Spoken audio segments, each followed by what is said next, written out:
Congress party ఇచ్చిన హామీలు అమలు చేసేదాకా పోరాటం కొనసాగిస్తాం. కులగణన ప్రక్రియ వెంటనే చేపట్టకపోతే మళ్లీ ఆమరణ నిరాహార దీక్ష చేస్తామని హెచ్చరించిన బీసీ ఆజాదీ యూత్ ఫౌండేషన్ జాతీయ అధ్యక్షులు జక్కని సంజయ్ కుమార్ మీడియాకు తెలిపారు. కాంగ్రెస్ పార్టీ కామారెడ్డిలో బీసీలకు ఇచ్చిన హామీలు అమలు విషయంలో ఎందుకు జప్యం చేస్తుందో ముఖ్యమంత్రి రేవంత్ రెడ్డి వెంటనే సమాధానం చెప్పాలని, కామారెడ్డిలో బీసీలకు ఇచ్చిన హామీలైన ప్రతి సంవత్సరం 20,000 కోట్ల రూపాయల బడ్జెట్ విడుదల చేస్తామన్న మాట విషయంలో మోసం జరిగిందని, రాష్ట్రంలో కులగణన చేపట్టి స్థానిక సంస్థలో బీసీలకు 42% వాటాను పెంచుతామన్న హామీ అమలు చేయాలని బీసీ ఆజాదీ యూత్ ఫెడరేషన్ జాతీయ అధ్యక్షులు జక్కని సంజయ్ కుమార్ అన్నారు. రోజు ప్రభుత్వం స్పందించి మా దగ్గరకు వచ్చి బీసీ కమిషన్ అపాయింట్ చేస్తూ ఉన్నాం, కులగణన చేస్తున్నామని ప్రకటించిన తర్వాత మేము మా దీక్షను విరమించినాం. 6వ తారీఖు నాడు బీసీ కమిషన్ అపాయింట్ చేసినటువంటి రాష్ట్ర ప్రభుత్వం నిరంజన్ గారు చైర్మన్గా ఉన్నారు. ఇలా 26వ తారీఖు అయితే ఉన్నది. 20 రోజులైనా కూడా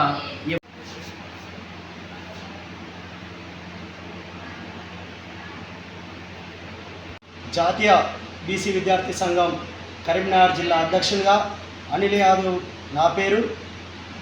బీసీలకు అందవలసినటువంటి హక్కుల గురించి కానీ, రిజర్వేషన్ గురించి కానీ, కామారెడ్డి బీసీ డిక్లరేషన్ గురించి కానీ, అనేకమైనటువంటి హక్కుల గురించి బీసీ ఆజాదీ యూత్ ఫెడరేషన్ జాతీయ అధ్యక్షులు జక్కని సంజయ్ కుమార్ గారు ఆమరణ నిరాహార దీక్ష చేయడం జరిగింది. దీనికి మద్దతుగా బీసీ విద్యార్థి సంఘం తరపున, యువత తరపున నేను పూర్తి స్థాయిలో మద్దతు ఇస్తున్నాను.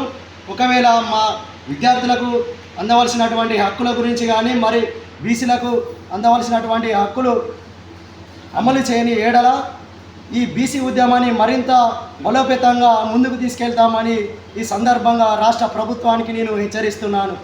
లేని వెంటనే రాష్ట్ర ప్రభుత్వం స్పందించి మాకు అందవలసినటువంటి హక్కులను అమలు చేయవలసిందిగా ఈ సందర్భంగా నేను తెలియజేస్తున్నాను. నా పేరు అనిల్ యాదవ్, బీసీ విద్యార్థి సంఘం కరీంనగర్ జిల్లా అధ్యక్షులు.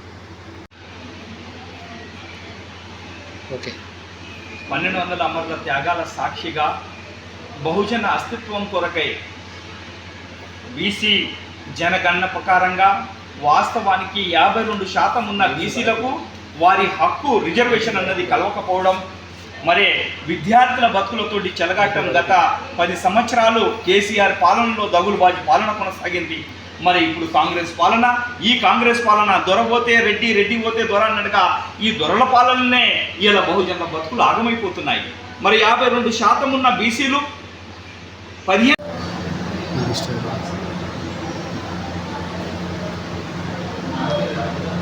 తెలంగాణ రాష్ట్ర ప్రజలందరికీ కూడా సామాజిక ఉద్యమ వందనాలు తెలియజేస్తూ, ఉద్యమాల పురిటిగడ్డ కరీంనగర్ జిల్లాలో ఈరోజు బీసీ ఆజాదీ యూత్ ఫెడరేషన్ ఆధ్వర్యంలో ఈ యొక్క పాత్రికేయ పెద్దల సమావేశం నిర్వహించడం జరుగుతూ ఉన్నది.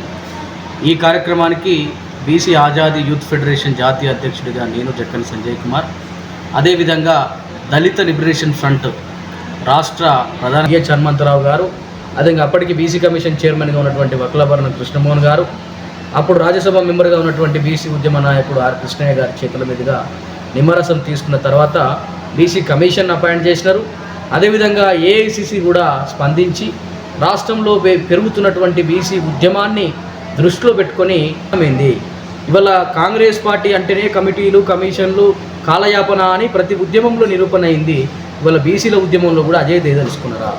నిరంజన్ కమిషన్ ఎందుకు దీని మీద స్పందించడం లేదో ముఖ్యమంత్రి రేవంత్ రెడ్డి గారు వెంటనే స్పందించాలని నేను ఇవాళ కరీంనగర్ వేదికగా నేను డిమాండ్ చేస్తూ ఉన్నా ముఖ్యమంత్రి గారిని. ఒకవేళ ముఖ్యమంత్రి గారు మీరు స్పందించని పక్షంలో, మీరు మొండి వైఖరితో ఇట్లే పోతే తప్పకుండా జరుగుతున్నటువంటి బీసీ ఉద్యమ ప్రళయానికి, రేపు రాబోయేటువంటి బీసీ ఉప్పెనకు మీరు కొట్టుకోవాల్సి వస్తుంది. మీరు మూల్యం చెల్లించుకోక తప్పదని సందర్భంగా హెచ్చరిస్తూ ఉన్నా. తప్పకుండా కూడా గౌరవ ముఖ్యమంత్రి గారు, మీరు మీ యొక్క మొండి వైఖరి అవసరం లేదు. ఎందుకంటే మీరు ముఖ్యమంత్రి అయిన తర్వాత కమిషన్ చైర్మన్లు, కార్పొరేషన్ చైర్మన్లు, కార్పొరేట్ పదవులు, అదేవిధంగా